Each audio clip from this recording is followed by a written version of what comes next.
Welcome to I news. పశ్చిమాసియా యుద్ధం ఇప్పుడు అత్యంత ఖరీదైన మలుపు తిరిగింది.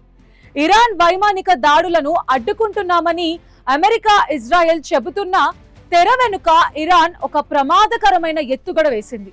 అదే ఎగ్జాస్ట్ స్ట్రాటజీ. ఒకేసారి భారీ దాడులు కాకుండా నిరంతరం చిన్నపాటి క్షిపణులను విసురుతూ శత్రువుల దగ్గరున్న ఖరీదైన ఇంటర్సెప్టర్ క్షిపణులను ఖాళీ చేసేలా ఇరాన్ వ్యూహ రచన చేసింది.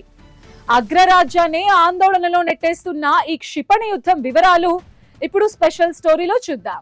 యుద్ధం ఇప్పుడు బలాబలాల మధ్య మాత్రమే కాదు, బుల్లెట్ల నిల్వల మధ్య కూడా సాగుతోంది. ఇరాన్ క్షిపణి దాడులు తగ్గాయని అమెరికా భావిస్తున్న తరుణంలో టెహ్రాన్ తన అసలు ప్లాన్ అమలు చేయడం మొదలుపెట్టింది. ఇరాన్ ఇప్పుడు ఒకేసారి వందలాది క్షిపణులను పంపడం లేదు. దానికి బదులుగా తక్కువ సంఖ్యలో క్షిపణులను నిరంతరం వివిధ దిశల నుండి విసురుతోంది. దీని వెనుక ఉన్న అసలు మాస్టర్ ప్లాన్ అమెరికా, ఇజ్రాయెల్ వద్ద ఉన్న పేట్రియాట్, టామాహాక్ వంటి ఖరీదైన రక్షణ క్షిపణులను పూర్తిగా ఖాళీ చేయించడం. లెక్కల ప్రకారం ఇరాన్ పంపే ఒక చౌకపాటి క్షిపణిని అడ్డుకోవడానికి ఇజ్రాయెల్ కనీసం 4 నుండి 6 అత్యంత ఖరీదైన ఇంటర్సెప్టర్ క్షిపణులను వాడాల్సి వస్తోంది.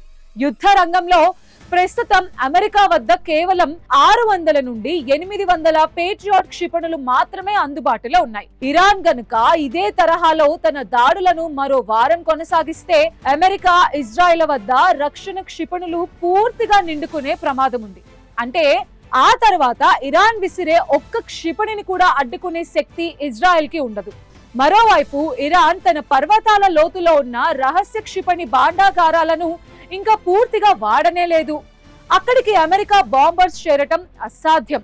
అంతేకాదు, తన దగ్గరున్న లేటెస్ట్ హైపర్సోనిక్ క్షిపణులను ఇరాన్ భవిష్యత్తు అవసరాల కోసం దాచిపెట్టి ప్రస్తుతం పాత తరం ఆయుధాలతోనే అగ్రరాజ్యానికి చుక్కలు చూపిస్తోంది. ఇరాన్ వ్యూహం స్పష్టంగా ఉంది. తాము అంతం కావాల్సి వస్తే అమెరికా రక్షణ వ్యవస్థలను కూడా పూర్తిగా నిర్వీర్యం చేస్తామని హెచ్చరిస్తోంది. మరి ఈ పద్మ వ్యూహం నుండి అమెరికా ఎలా బయటపడుతుంది? జపాన్, కొరియా నుండి క్షిపణులను తరలిస్తున్న అమెరికా ప్రయత్నాలు ఫలిస్తాయా అన్నది ఇప్పుడు ప్రపంచ దేశాలను భయపెడుతున్న ప్రశ్న.